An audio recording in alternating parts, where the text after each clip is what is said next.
বাংলাদেশের জুলাই এবং আগস্টে যে 2000-এরও অধিক ছাত্র জনতা গুলিবিদ্ধ হয়ে শহীদ হয়েছেন, তার মধ্যে শহীদ মুগ্ধ, শহীদ ওয়াসিম এবং শহীদ সাঈদকে একটি আইকনিক শহীদ হিসাবে এদেশের ছাত্র জনতা গভীরভাবে মনে রাখছে। কিন্তু আমরা দেখেছি এই অন্তর্বর্তীকালীন সরকার পাঠ্যপুস্তকে শহীদ ওয়াসিমের নামটি বাদ দিয়ে শুধুমাত্র সাঈদ এবং মুগ্ধের নামটি অন্তর্ভুক্ত করেছে। কেন ওয়াসিমের নাম কেন বাদ যাবে?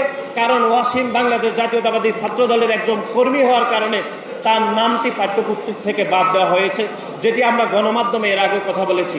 শুধু বাংলাদেশ জাতীয়তাবাদী ছাত্র দলের নেতাকর্মীদের অবদানকে খাটো করছে না, বরং জুলাই এবং আগস্টে যারা বিএনপির ভারপ্রাপ্ত চেয়ারম্যান জনাব তারেক রহমানের নেতৃত্বে যে সকল সুশীল সমাজ, শিক্ষক প্রতিনিধি এই আন্দোলনে অংশগ্রহণ করেছেন, তাদের অবদানকে এই অন্তর্বর্তীকালীন সরকার খাটো করছে। কারণ তারা